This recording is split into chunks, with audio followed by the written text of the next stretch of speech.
நம்ம தக்காளி ஊறுகாய் எப்படி செய்யுதுன்னு பார்க்கலாம். இந்த மாதிரி வாங்க வீடியோக்குள்ளே போகலாம். வணக்கம் நண்பர்களே, லட்சுமி சமையலுக்கு உங்களை அன்போடு வரவேற்கிறேன். வீடியோ நீங்கள் இதுதான் ஃபஸ்ட் டைமாக பார்க்குறீங்கன்னா சப்ஸ்கிரைப் பண்ணிவிடுங்க, பெல் பட்டனை கிளிக் பண்ணிவிடுங்க, ஷேர் பண்ணிக்கோங்க.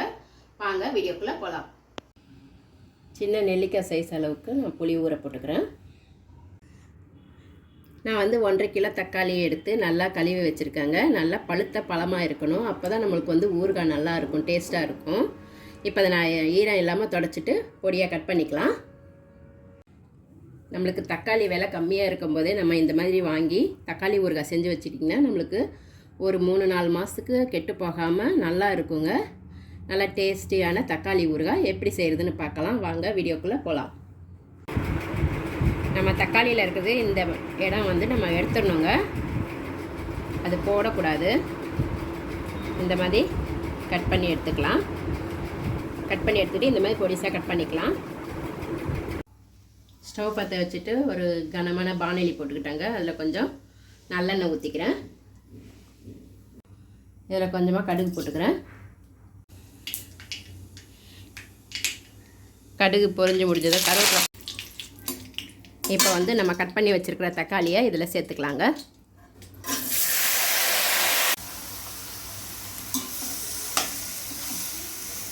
நல்லா கலந்து விட்டுக்கலாம். தண்ணியெல்லாம் ஊற்றக்கூடாது, நம்ம அப்படியே தான் எண்ணெயிலே நல்லா வதக்கிக்கலாம்.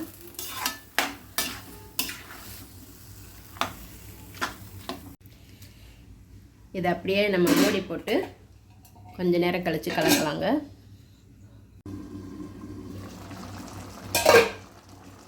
பாருங்கள், இந்த அளவுக்கு நம்மளுக்கு வதங்கிட்டு இருக்கு. இன்னும் கொஞ்சம் நல்லா வதங்கட்டும். இதில் இருக்கிற ஜூஸ் பார்த்திங்கன்னா எவ்வளோ வந்திருக்குன்னு.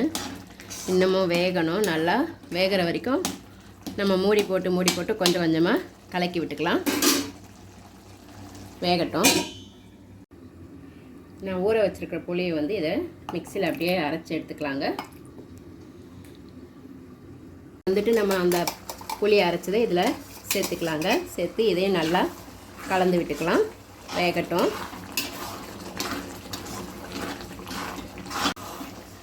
நம்மளுக்கு இன்னமும் வதங்கி வரணுங்க, நல்லா சுருண்டி வரணும். இப்போ நம்ம உப்பு போட்டுக்கலாம்.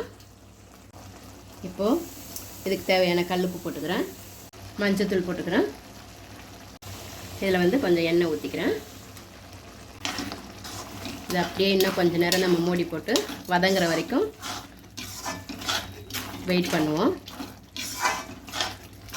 கொஞ்சம் பெருங்காயத்தூள் போட்டுக்கலாம்.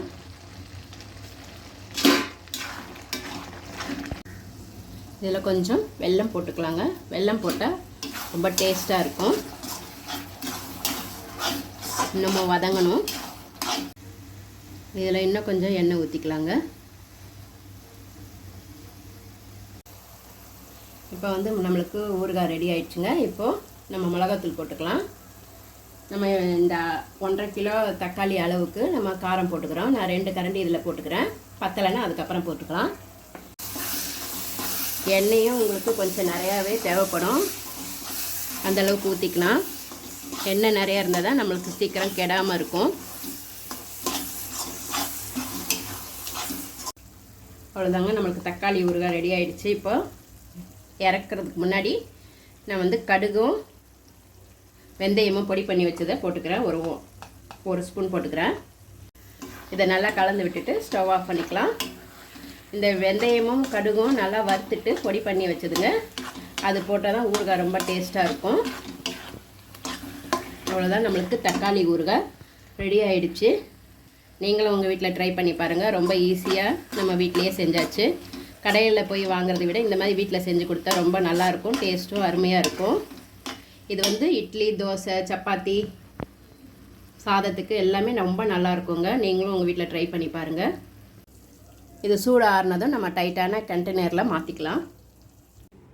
அவ்வளோதாங்க, தக்காளி ஊறுகாய் நம்மளுக்கு ரெடி ஆகிடுச்சுங்க. இது எல்லாத்துக்குமே இது நம்ம போட்டுக்கலாம். தயிர் சாதத்துக்கு, ஒயிட் ரைஸுக்கு கூட நம்ம போட்டுக்காங்க. குழம்பு எதுவுமே செய்யலைன்னா கூட இதை வச்சு நம்ம லஞ்ச் முடிச்சிடலாம். அந்தளவுக்கு டேஸ்ட்டாக இருக்கும். நம்ம இது நல்லெண்ணெயில் செஞ்சுருக்கோம், அதனால் ரொம்ப அருமையாக இருக்கும். நீங்களும் உங்கள் வீட்டில் ட்ரை பண்ணி பாருங்கள். எப்படி இருந்ததுன்னு கமெண்ட்டில் சொல்லுங்கள்.